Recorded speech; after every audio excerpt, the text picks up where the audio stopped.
बिस्मिल्लाहिर्रहमानिर्रहीम। अस्सलामु अलैकुम वरहमतुल्लाहि वबरकातुहू। हज़रत इब्न अब्बास रज़ी अल्लाह अन्हु से मरवी है कि रसूल अकरम सल्लल्लाहु अलैहि वसल्लम ने फरमाया, जो जुमा के बाद 100 मरतबा सुबहानल्लाहिल अज़ीम व बिहम्दिही पढ़ेगा, उसके 1 लाख और उसके वालिदैन के 24,000 गुनाह मुआफ़ हो जाएंगे। हज़रत अब्दुल्ला इब्न उमर रज़ी अल्लाह अन्हुमा रिवायत करते हैं कि एक शख्स हज़रत सल्लल्लाहु अलैहि वसल्लम की खिदमत में हाजिर हुआ और अपनी तंगदस्ती का शिकवा करने लगा, तो आप सल्लल्लाहु अलैहि वसल्लम ने उस आदमी से फरमाया, क्या तुम्हें वो तस्बीह भूल गई है जो मलाइका की तस्बीह है, तमाम मखलूक़ात की तस्बीह है, उसी के ज़रिए सबको रिज़्क दिया जाता है। हज़रत अब्दुल्ला इब्न उमर रज़ी अल्लाह अन्हुमा ने अर्ज़ किया, या रसूल अल्लाह सल्लल्लाहु अलैहि वसल्लम, वो कौन सी तस्बीह है?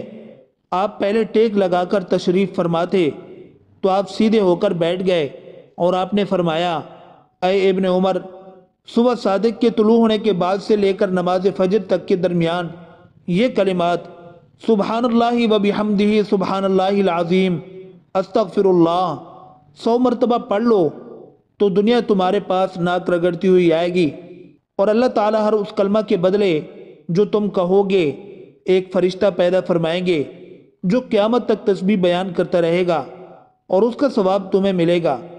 इसी तरह एक और हदीस मुबारक में है, हज़रत अब्दुल्ला इब्न मसूद रज़ी अल्लाह अन्हु से रिवायत है कि रसूलुल्लाह सल्लल्लाहु अलैहि वसल्लम ने इरशाद फरमाया, जो शख्स हर शब में सूरह वाक़िआ पढ़ता है वो कभी भी फाक़े की हालत को नहीं पहुँचता।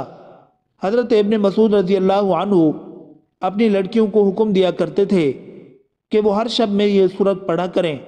इन दोनों रिवायतों को बैहक़ी ने शअबुल ईमान में नकल किया है। मगरिब और इशा के दरमियान ये सूरत पढ़नी चाहिए। नमाज जुमा के फ़ौरन बाद अव्वल व आखिर 3 बार दरूद शरीफ पढ़कर 70 बार अल-मुअती हुवल्लाह पढ़ें, मगर शर्त यह है कि सलाम फेरने के बाद हालत नमाज में ही बैठे रहें और किसी किस्म की कोई गुफ्तगू और किसी दूसरे काम में मसरूफ़ न हों, बल्कि अपनी तवज्जो इसी अमल की जानिब रखें, वरना अमल की तासीर ख़त्म हो जाएगी। पढ़कर दुआ करें, यह अमल हर जुमा को मुसलसल करें, इंशाअल्लाह रिज़्क़ का मामला हल हो जाएगा। इसी तरह हज़रत जवेरिया रज़ी अल्लाह अन्हा बयान करती हैं कि हुज़ूर नबी अकरम सल्लल्लाहु अलैहि वसल्लम सुबह की नमाज़ पढ़ने के बाद सुबह ही उनके पास से चले गए और वो उस वक़्त अपनी नमाज की जगह पर बैठी थीं। फिर आप दिन चढ़े तशरीफ़ लाए और वो वहीं बैठी हुई थीं। आप सल्लल्लाहु अलैहि वसल्लम ने फरमाया, क्या जिस वक़्त से मैं तुमको छोड़कर गया हूँ तुम उसी तरह बैठी हुई हो? हज़रत जवेरिया रज़ी अल्लाह अन्हा ने अर्ज़ किया, जी। तो नबी अकरम सल्लल्लाहु अलैहि वसल्लम ने फरमाया, मैंने तुम्हारे बाद यानी तुमसे जुदा होने के बाद 4 ऐसे कलिमात 3 बार कहे हैं कि जो कुछ तुमने सुबह से अब तक पढ़ा है, अगर इसका उन कलिमात के साथ वज़न करो तो उन कलिमात का वज़न ज़्यादा होगा। वो कलिमात ये हैं, सुबहानल्लाहि व बिहम्दिही आदद खल्क़िही व रिज़ा नफ्सिही व ज़ीनत अर्शिही व मिदाद कलिमाती। अल्लाह की हम्द और तस्बीह है उसकी मखलूक की आदद, उसकी रज़ा, उसके अर्श के वज़न और उसके कलिमात की स्याही के बराबर। हज़रत अस्मा बिन्त यज़ीद अंसारिया रज़ी अल्लाह अन्हा से रिवायत है कि उन्होंने अर्ज़ किया, या रसूल अल्लाह सल्लल्लाहु अलैहि वसल्लम, मैं औरतों की फरिश्तादा आपके पास आई हूँ, यानी औरतों ने मुझे ये कहकर भेजा है कि मर्द जुमा और जमात और इयादत मरीज़ और हुजूर जनाजा और हज व उम्रा और इस्लामी सरहद की हिफाजत की बदौलत हम पर फौकियत ले गए।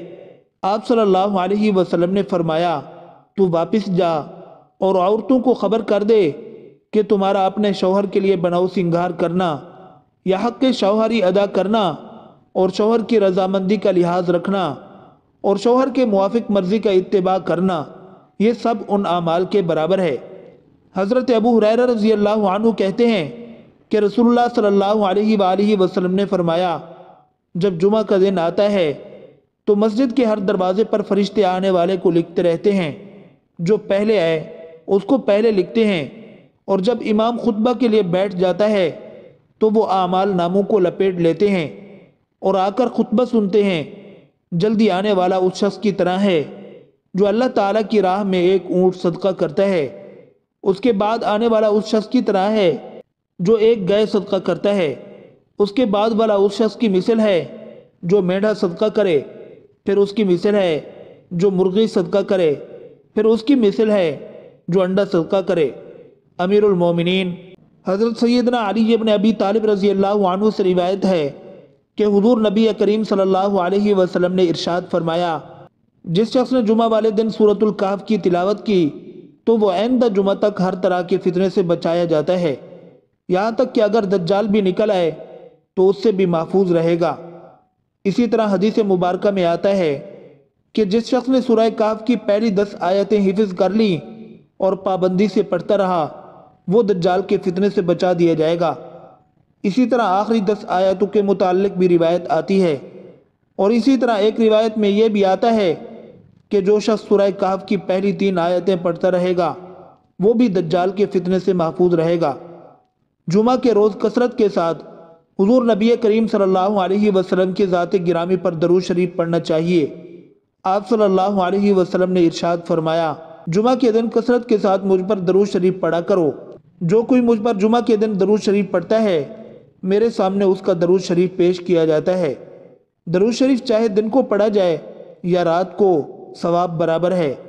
چنانچہ آپ صلی اللہ علیہ وسلم نے ارشاد فرمایا، جمعہ کے دن اور رات کو مجھ پر کثرت سے درود پڑھا کرو، کیونکہ جس نے مجھ پر ایک مرتبہ درود شریف پڑھا اللہ تعالیٰ اس پر 10 رحمتیں نازل فرماتے ہیں۔ حضرت انس بن مالک رضی اللہ عنہ نے بیان کیا کہ میں نے نبی اکرم صلی اللہ علیہ وسلم سے درخواست کی کہ آپ صلی اللہ علیہ وسلم قیامت کے دن میرے لیے شفاعت فرمائیں۔ آپ صلی اللہ علیہ وسلم نے فرمایا، ضرور کروں گا۔ میں نے عرض کیا، اللہ کے رسول صلی اللہ علیہ وسلم میں آپ کو کہاں تلاش کروں گا؟ آپ صلی اللہ علیہ وسلم نے فرمایا، سب سے پہلے مجھے پل صراط پر ڈھونڈنا۔ میں نے عرض کیا، اگر پل صراط پر آپ سے ملاقات نہ ہو سکے تو فرمایا تو اس کے بعد میزان کے پاس ڈھونڈنا۔ میں نے کہا، اگر میزان کے پاس بھی ملاقات نہ ہو سکے تو فرمایا اس کے بعد حوض کوثر پر ڈھونڈنا، اس لیے کہ میں ان 3 جگہوں میں سے کسی جگہ پر ضرور ملوں گا۔ اللہ تعالی ہم سب کو ان باتوں پر عمل کرنے اور اپنی زندگی سنوارنے کی توفیق عطا فرمائے، آمین ثم آمین۔